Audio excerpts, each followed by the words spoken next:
नहमदुहु व नुसल्ली अला रसूलिहिल करीम अम्मा बाद फ़ौज़ बिल्लाहि मिनश शैतानिर रजीम बिस्मिल्लाहिर रहमानिर रहीम। तमाम नाज़रीन और सामईन को अस्सलामु अलैकुम व रहमतुल्लाहि व बरकातुहू। मैं उम्मीद करती हूँ कि आप सब खैरियत से होंगे।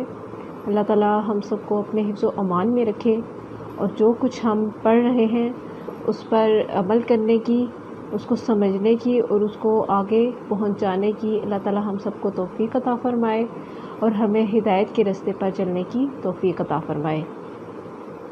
पिछले सबक में हमने सूरह यूसुफ़ के बारे में पढ़ा था और आज के सबक में हम सूरह राद के बारे में पढ़ेंगे। तो आज का सबक शुरू करते हैं। सूरह राद की वजह तस्मिया। सूरह राद। राद फ़रिश्ता भी है जो तस्बीह करता है अल्लाह की। राद फ़रिश्ता आवाज़ लगाता है तो बादल से बिजली की आवाज़ आती है। नंबर 2, ये सूरत मदनी है और हिजरत के बाद नबी करीम सल्लल्लाहु अलैहि वसल्लम पर नाजिल हुई। नंबर 3, इसमें अहकामात भी बयान हुए हैं और ईमानियात का भी तज़किरा किया गया है। नज़ूलन ये 96 यानी 96 नंबर पर है और सूरह मुहम्मद के बाद है और तरतीबन ये 13 नंबर पर है। सूरह राद के रवाबित। पहला रब्त। पिछली सूरत में मसला तौहीद दलाइल से बयान हुआ। इस सूरत में मसला तौहीद की वजाहत मिसाल के साथ आयत नंबर 17 में है। नंबर 2, पिछली सूरत में आयत नंबर 105 में अल्लाह की वहदानियत की वजाहत की गई और इस सूरत में अल्लाह की वहदानियत की आयत नंबर 3 और 4 में मिसाल बयान की गई है। नंबर 3, पिछली सूरत की इब्तिदा और आखिर में तरगीब इलल कुरान है। इस सूरत की इब्तिदा में तरगीब इलल कुरान है। नंबर 4, पिछली सूरत में नफ़ी शिर्क फ़िल इल्म और नफ़ी शिर्क फ़िल तसर्रुफ़ का रद्द है। इस सूरत में नफ़ी शिर्क फ़िल दुआ कि अल्लाह के सिवा किसी को ना पुकारो, इसका रद्द है। नंबर 5, पिछली सूरत में आयत नंबर 40 में मुश्रिक के पास कोई दलील नहीं। इस सूरत में तौहीद के ऊपर यानी अल्लाह की वहदानियत पर बहुत से दलाइल बयान हुए हैं। नंबर 6, पिछली सूरत में मिसाल है यूसुफ़ अलैहिस्सलाम के वाक़े पर सब्र के मुतालिक। इस सूरत में आयत नंबर 22 में सब्र पर बयान है और सब्र का इंजाम भी बयान हुआ है। नंबर 7, पिछली सूरत में यूसुफ़ अलैहिस्सलाम की तौहीद पर तकरीर का बयान है और इस सूरत में आयत नंबर 36 में हुज़ूर पाक सल्लल्लाहु अलैहि वसल्लम के ऐलान का तज़किरा है। नंबर 8, पिछली सूरत में आयत नंबर 39 यानी 39 में तौहीद का बयान है। इस सूरत में तौहीद की तशरीह है। सूरह राद की ख़ुसूसियात यानी इम्तियाज़ात। नंबर 1, ये सूरत मुमताज़ है।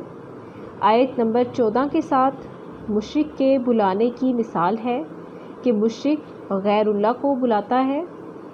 नंबर 2, ये सूरत मुमताज़ है, इसमें तंबीहात की गई हैं इसलिए। नंबर 3, ये सूरत मुमताज़ है आयत नंबर 17 के साथ जिसमें तौहीद की मिसाल बयान की गई है। नंबर 4, ये सूरत मुमताज़ है आयत नंबर 28 के साथ जिसमें दिलों के इत्मीनान का बयान हुआ है। नंबर 5, राद फ़रिश्ता भी है जो तस्बीह करता है अल्लाह की। एक कौल के मुताबिक राद फ़रिश्ता आवाज़ लगाता है तो बादल से बिजली की आवाज़ आती है।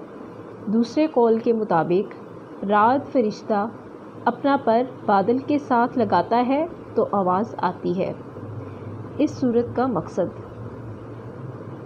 نفی شرک فی دعا، دعا اور پکار میں اللہ کے ساتھ کوئی شریک نہیں۔ پکارنا ہے تو اللہ کو پکارو، کسی غیر کو نہیں۔ سورہ رعد کا خلاصہ۔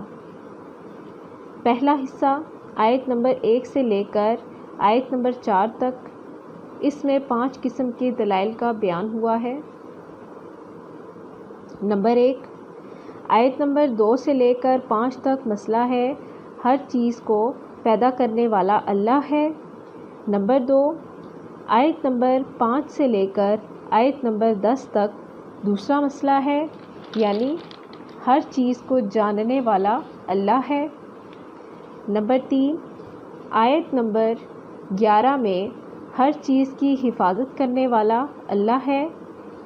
نمبر 4، آیت نمبر 12 میں ہر چیز کے اندر تصرف کرنے والا اللہ ہے۔ نمبر 5، آیت نمبر 13 میں ہر چیز کے اندر اللہ کا تصرف چلتا ہے، غیر کا نہیں۔ آیت نمبر 15 پر تمام مسائل کی تقریر ہے کہ ہر چیز کا خالق اللہ ہے، تو پھر تنبیہ یہ ہے کہ اسی کو پکارنا ہے۔ دوسرا حصہ آیت نمبر 15 سے 25 تک مسجودات اللہ کی ہے، باقی سب ساجد ہیں یعنی سجدہ کرنے والے ہیں۔ تیسرا حصہ آیت نمبر 26 سے لے کر 32 تک رازق اللہ کی ذات ہے، باقی سب کو روزی دی جاتی ہے۔ چوتھا حصہ آیت نمبر 33 سے لے کر آخر تک اللہ فرماتا ہے سب کو قائم رکھنے والا میں ہوں۔ یہ تھا آج کا سبق جس میں ہم نے سورہ رعد کے بارے میں پڑھا، اس کی وجہ تسمیہ، اس کا خلاصہ، اس کا مقصد، اس کے امتیازات اور اس کے روابط۔ انشاءاللہ اگلے سبق میں ہم سورہ ابراہیم کے بارے میں پڑھیں گے۔ جو بھی بات سمجھ میں نہیں آئے وہ آپ کمنٹ میں پوچھ سکتے ہیں، اور سب کے لیے دعا کریں کہ اللہ تعالیٰ سب کو اس بیماری سے جلد از جلد نجات عطا فرمائے، اور جو لوگ بیمار ہیں ان سب کو بھی اس بیماری سے جلد از جلد شفا عطا فرمائے۔ نماز قائم کریں، نماز خود بھی پڑھیں اور دوسروں کو بھی نماز پڑھنے کا کہا کریں، اور جو بھی دین کی بات آپ سنتے ہیں، جو پڑھتے ہیں، اس کو آگے لوگوں تک پھیلائیں تاکہ لوگوں تک یہ دین پہنچے۔ اور سب کو اپنی دعاؤں میں یاد رکھا کریں، مجھے بھی اپنی دعاؤں میں یاد رکھیے گا۔ اجازت دیجیے، اللہ حافظ۔